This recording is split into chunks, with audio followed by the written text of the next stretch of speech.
Hi, I'm Ricardo A. Torres III. In this video, I'm going to discuss the bipolar junction transistor in AC analysis. So, before I start, quick introduction lang muna sa transistor modeling. To begin the analysis of small signal AC response of BJT amplifier, the knowledge of modeling the transistor is important. The input signal will determine whether it's a small signal or large signal analysis. The goal when modeling small signal behavior is to make of a transistor that work for small signal enough to keep things linear, not to distort too much.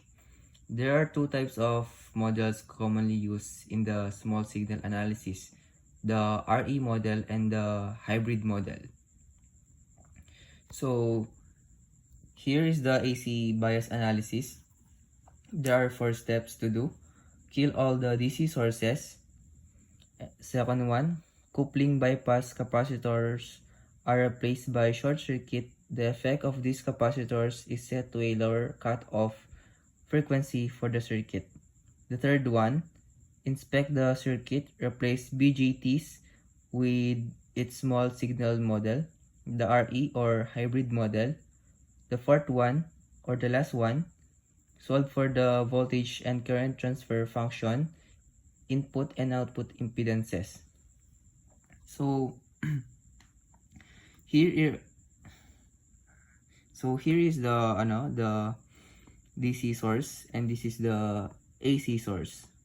So what are we going to do is to kill our DC source, the VCC. So we're going to make it zero potential.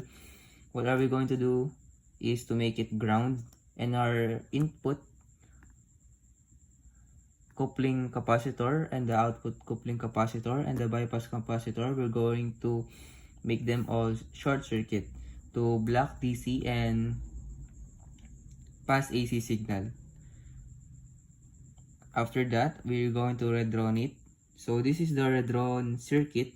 So the capacitors here are now short circuit and our DC source ay nagawang ground na. So nagtataka kayo kung bakit wala na yung ating RE tsaka yung ating bypass capacitor. What is interesting here is the effect of the short circuit that bypass capacitor here. So when this is made short circuit, what happens is it bypass the effect of your RE. So what do we mean by that? That any resistor placed in parallel with a short circuit makes the value of your resistor equal to 0. So therefore, at the redrawn circuit, the RE here is no longer present. Okay, and then proceed na tayo sa next one.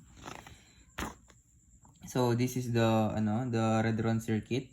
So the next step we need to do is to so this is the nagtataka kayo kung bakit naging ganyan. Ginawa lang nating kasi yung R1 and R2 ay parallel combination. So ginawa natin ganyan. Yun yung base model natin. This is the collector, this is the emitter. So this is modeling of BJTs begins here. Transistor small signal AC equivalent circuit. So yung transistor natin ay papalitan natin ng transistor model.